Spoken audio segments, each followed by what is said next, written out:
Hello बच्चों, आज की कक्षा में आपका बहुत स्वागत है।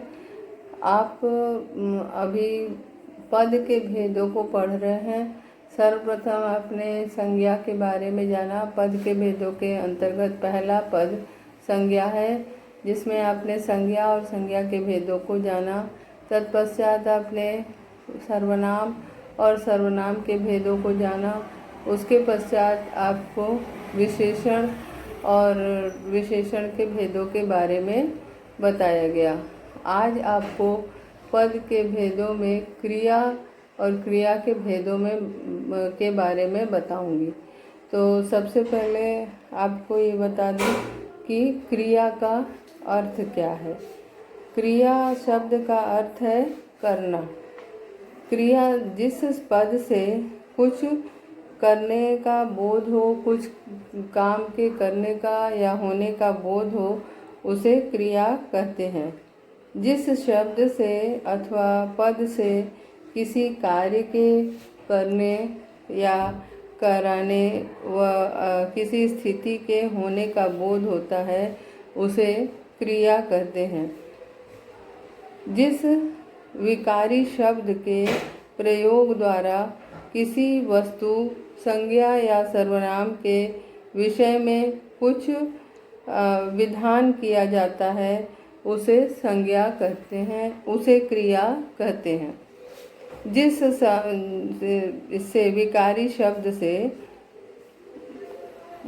विकारी शब्द के प्रयोग द्वारा किसी वस्तु, जो कि संज्ञा या सर्वनाम के अंतर्गत आता है, के विषय में कुछ विधान किया जाता है, उसे क्रिया कहते हैं।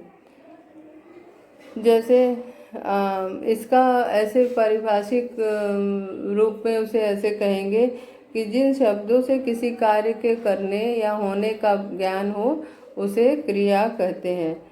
जैसे कि आपको दो उदाहरण यहाँ पे दिया गया है, देखिए। जैसे रेखा गाती है, यहाँ पे गाती है क्रिया है। फिर खरगोश गाजर खा रहा है। खरगोश गाजर खा रहा है।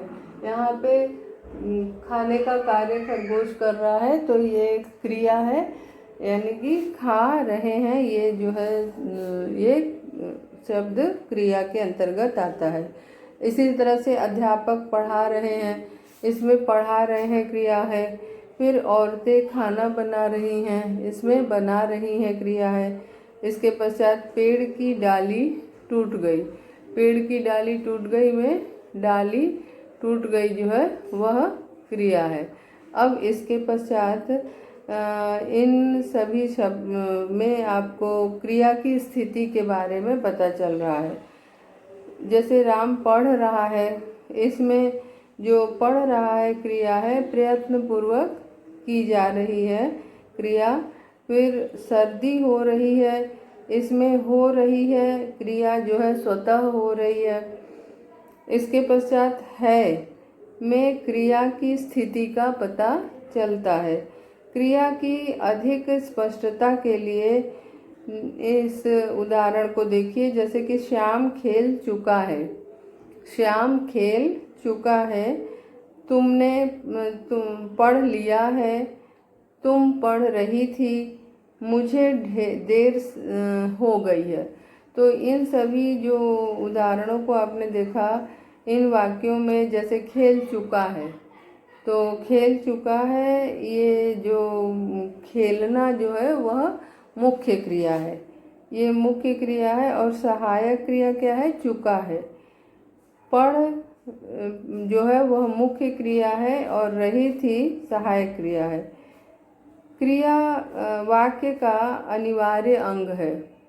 क्रिया जो है किसी भी वाक्य का अनिवार्य अंग होता है। इसके अभाव में वाक्य की रचना अपूर्ण सी लगती है।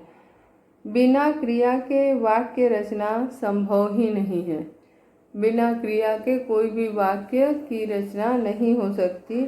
प्रत्येक वाक्य में क्रिया की उपस्थिति अनिवार्य रूप से होती है। अनेक बार क्रिया का रूप क्रिया जो है वह प्रत्यक्ष रूप में रहती है अनेक बार, और अनेक बार वह परोक्ष रूप में रहती है। जैसे कि आप एक देखिए वाक्य, ये वाक्य जो है बहुत अच्छा, इस पूरा वाक्य इसमें होगा कि बहुत अच्छा किया अथवा बहुत अच्छा हुआ। बहुत अच्छा शब्द है, उसके बाद इसी को अगर आप देखें तो बहुत अच्छा किया या बहुत अच्छा हुआ। इसी प्रकार अन्य उदाहरण है, जैसे बहुत सुंदर अथवा इसमें बहुत सुंदर स्थान। इस अपूर्ण वाक्य में क्रिया छिपी हुई है। ये जो अपूर्ण वाक्य आपने सुना, इसमें जो है क्रिया छिपी हुई है। बहुत सुंदर का अर्थ है कि बहुत सुंदर हुआ या बहुत सुंदर किया। उसके पश्चात ये जो है इसका अर्थ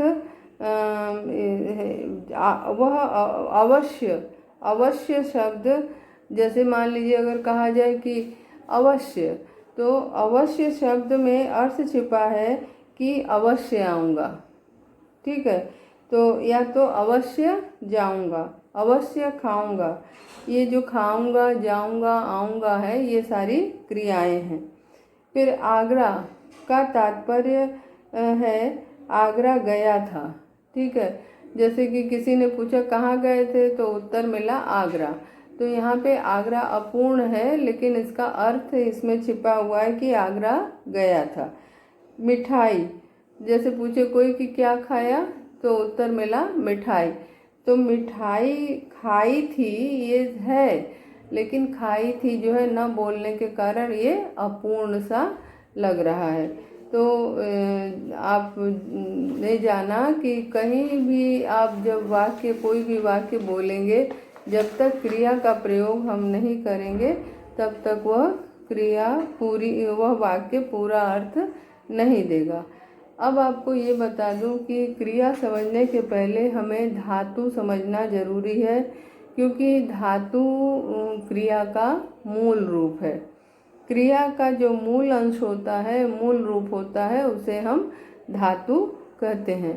क्रिया के मूल रूप को धातु कहते हैं। इसकी परिभाषा इस प्रकार है कि क्रिया के समान रूप से मिलने वाले अंश को, क्रिया के समान रूप से मिलने वाले अंश को धातु कहते हैं। जैसे कि चल, खेल, खा, पढ़, ये सारी जो है धातुएं हैं।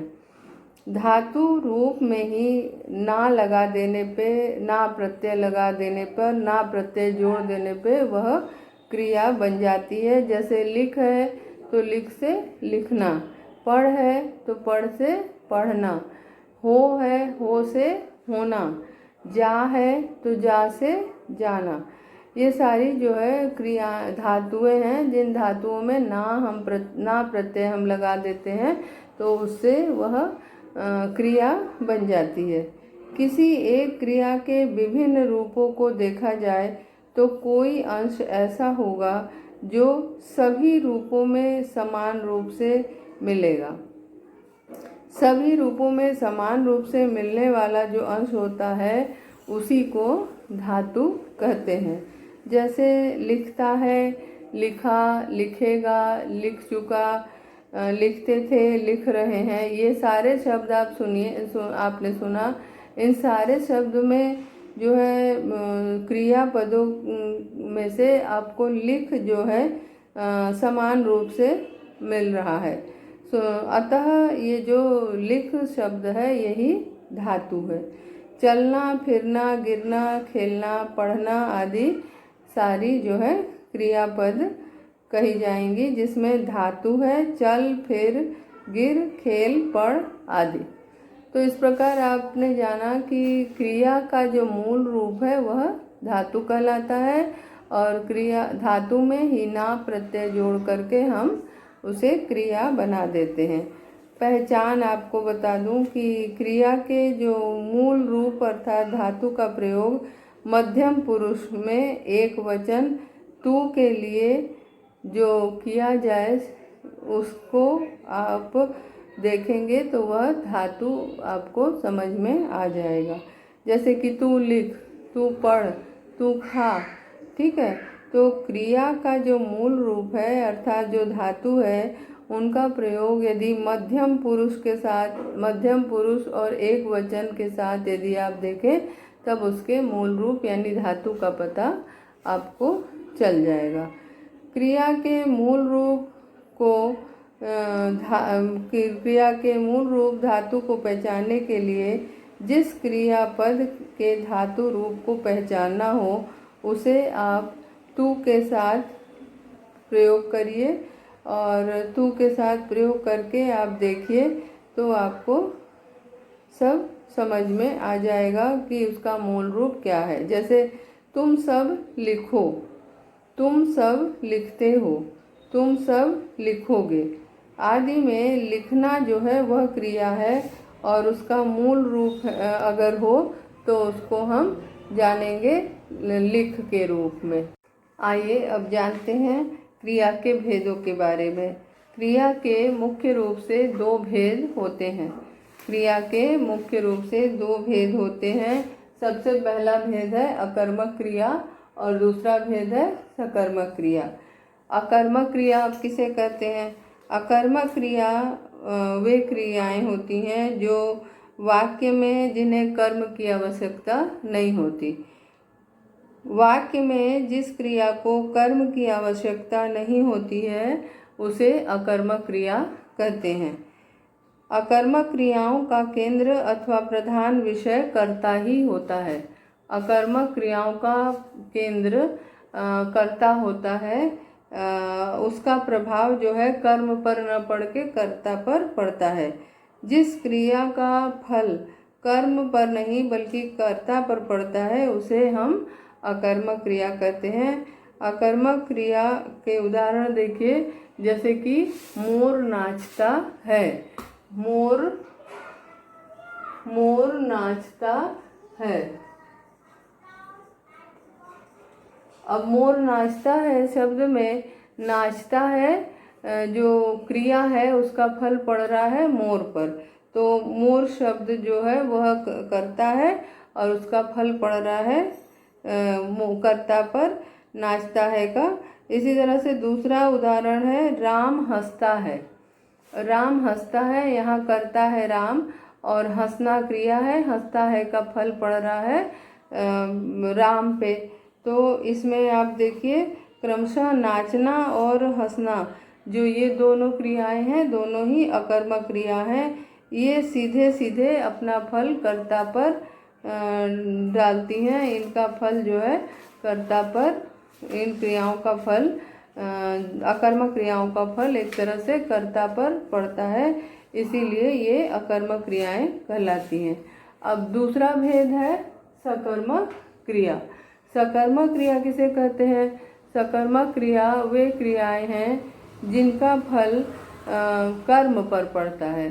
ठीक है, जिन क्रिया का फल कर्म पर पड़ता है तथा जिनके प्रयोग में कर्म की आवश्यकता होती है ऐसी क्रियाओं को हम सकर्मक क्रिया कहते हैं। जैसे कि सावित्री ने बेर खाए। सावित्री ने बेर खाए। सावित्री ने बेर खाए। ये जो आपको वाक्य है ये सावित्री जो है वह है कर्ता और बेर जो है ये कर्म है। ये कर्म है, ये कर्ता है और ये क्रिया है। तो जो क्रिया है खाए उसका फल पड़ रहा है बेर पर। तो जब क्रिया का फल कर्म पर पड़ता हो ऐसे समय में क्रिया को सकर्मक क्रिया कहते हैं। जब क्रिया का फल कर्म पर पड़ता है तो उसे सकर्मक क्रिया कहते हैं। जैसे कि आपने यहाँ खाए शब्द देखा, खाए शब्द का फल जो है कर्म पर पड़ता है यानी बेर पर पड़ता है, तो ये सकर्मक क्रिया है।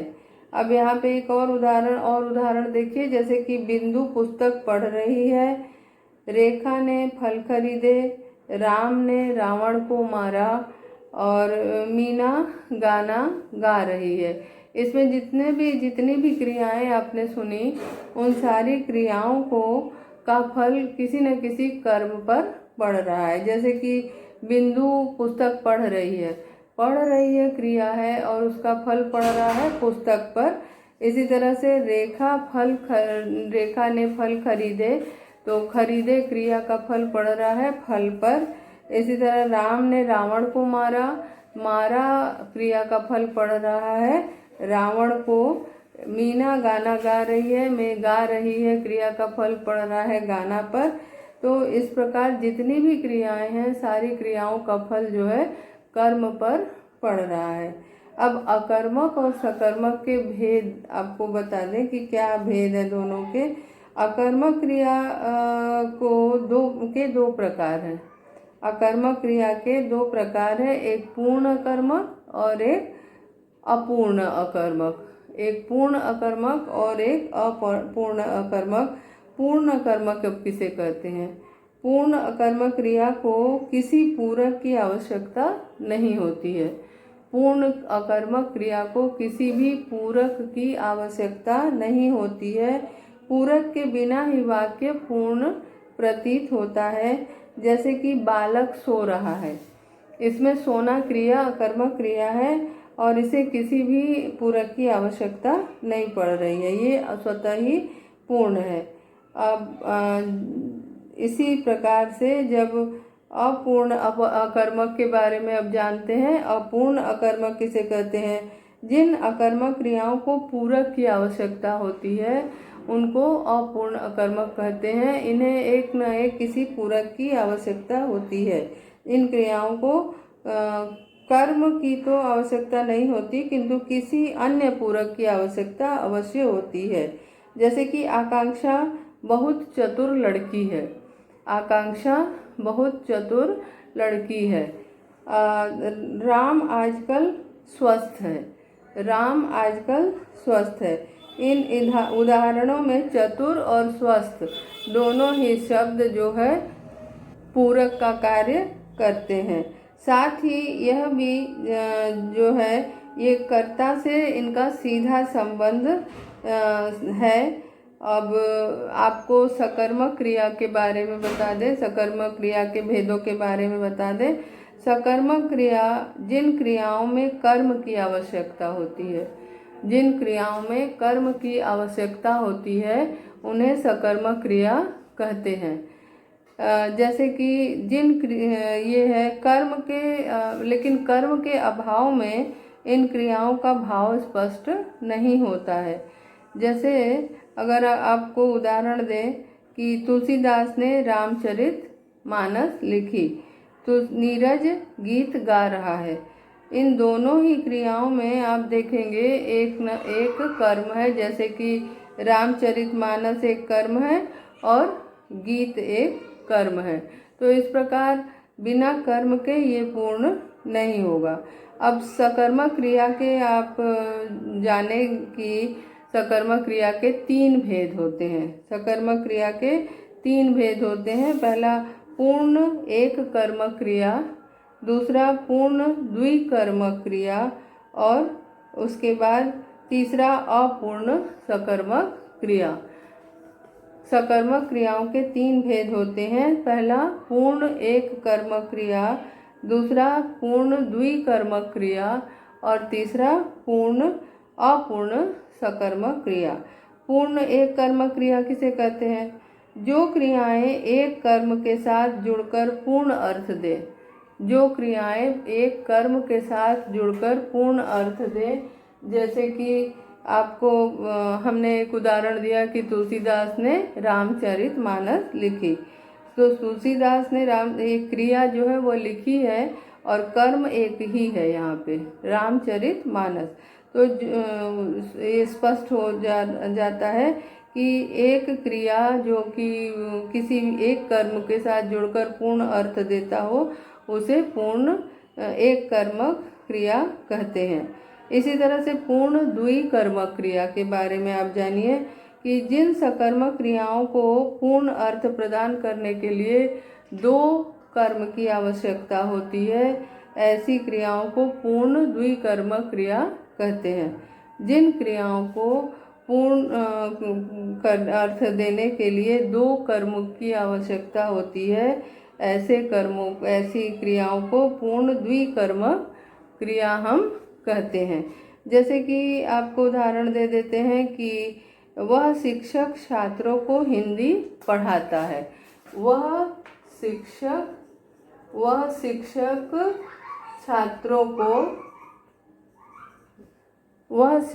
छात्रों को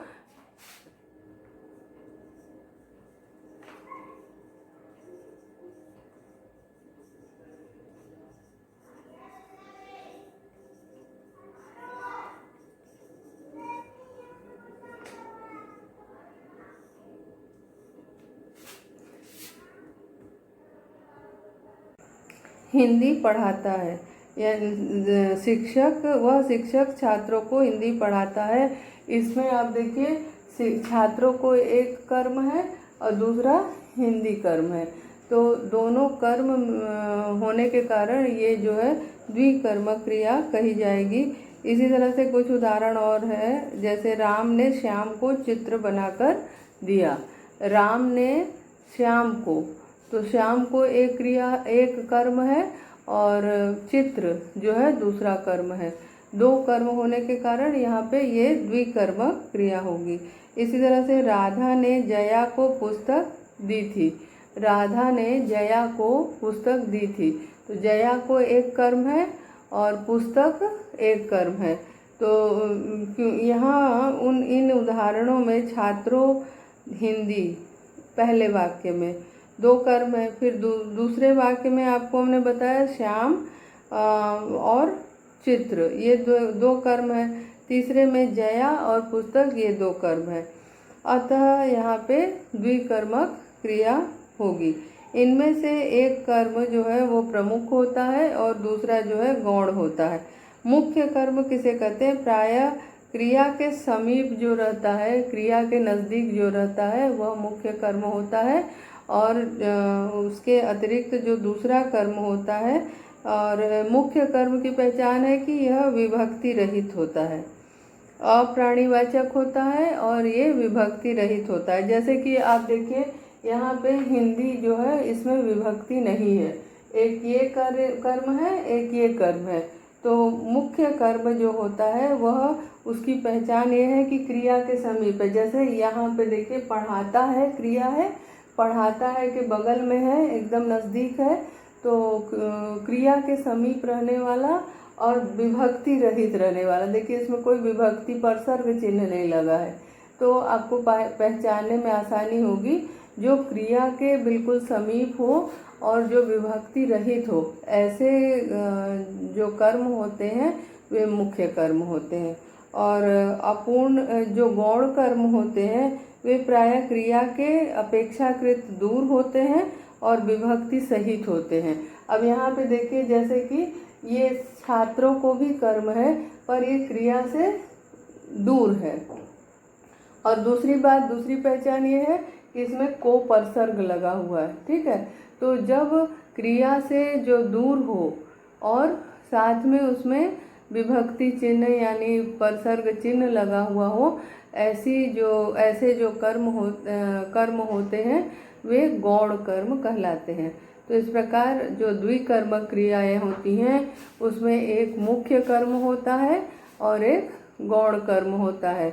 मुख्य क्रिया हमेशा जो मुख्य कर्म जो है वो क्रिया के नज़दीक होता है और उसमें विभक्ति चिन्ह नहीं होती है, परसर्ग चिन्ह नहीं होता है।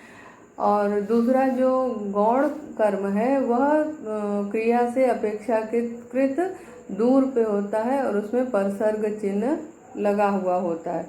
अब आपको दूसरा उदाहरण थोड़ा सा समझाने के लिए देती हूँ। जैसे कि आप देखिए इसमें जो है कुछ और उदाहरण आप ले सकते हैं। जैसे कि सोहन ने मोहन को पुस्तक दी।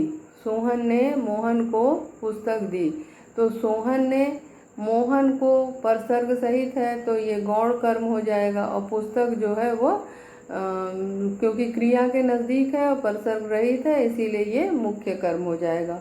अब क्रिया का जो तीसरा भेद है उसको जानेंगे। पहला भेद आपने जाना पूर्ण एक कर्मक जिसमें एक कर्म होता है, पूर्ण द्विकर्मक जिसमें दो कर्म होता है, जिसको आप अभी पढ़ रहे थे, और तीसरा है अपूर्ण सकर्मक। ठीक है, तीसरा भेद है सकर्मक का अपूर्ण सकर्मक। अब अपूर्ण सकर्मक को कैसे हम पहचानेंगे?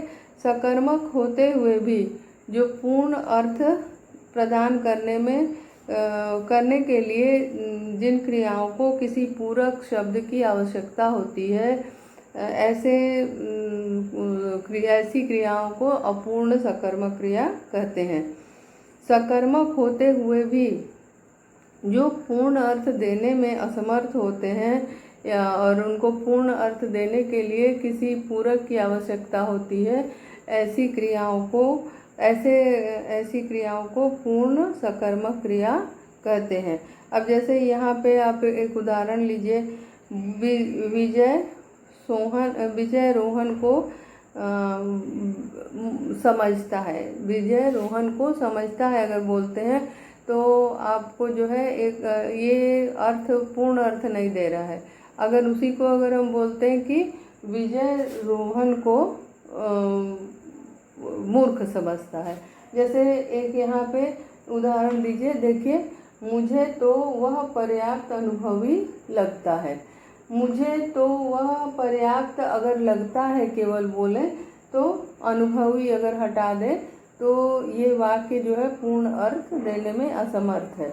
आप यहाँ देखिए, इसे अगर अनुभवी जोड़ दें इसमें, मुझे तो वह पर्याप्त अनुभवी लगता है, तो ये वाक्य जो है पूर्ण अर्थ देने में समर्थ है।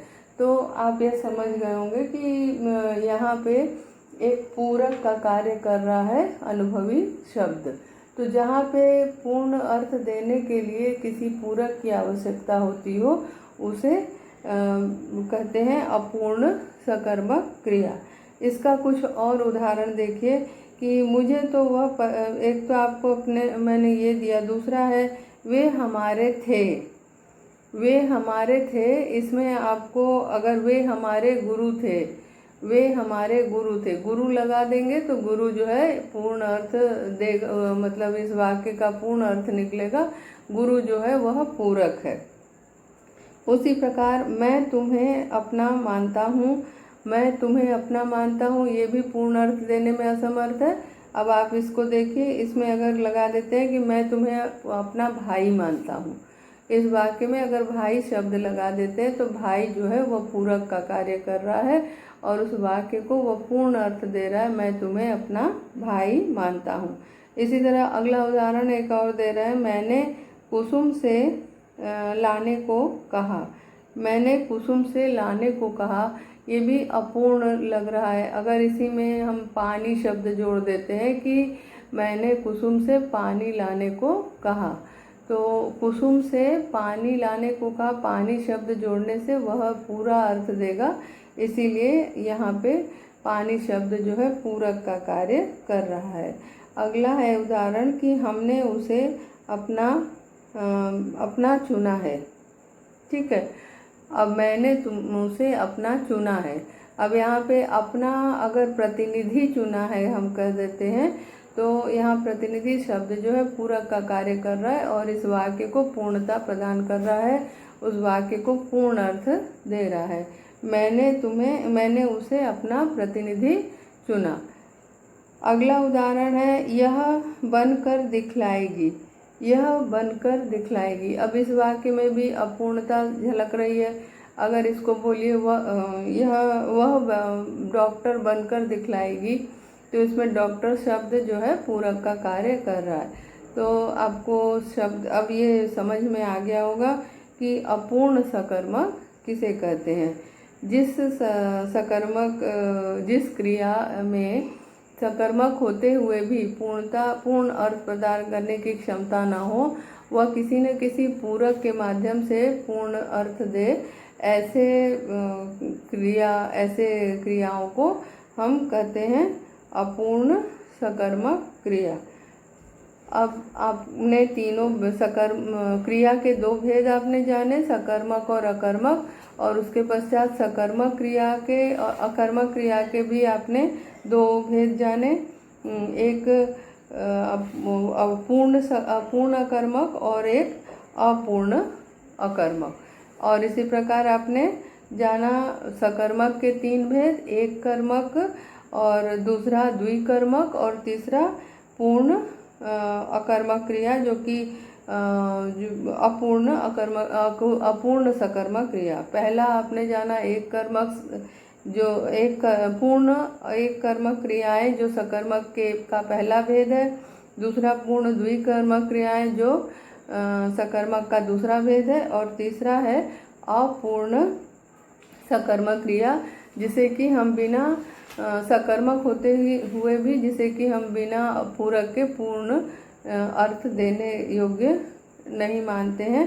तो अब आपको क्रिया का ही कुछ दूसरा प्रकार भी बताते हैं। कुछ क्रियाएं ऐसी होती हैं जो समापिका कहलाती हैं, कुछ क्रियाएं ऐसी होती हैं जो असमापिका क्रिया कहलाती है।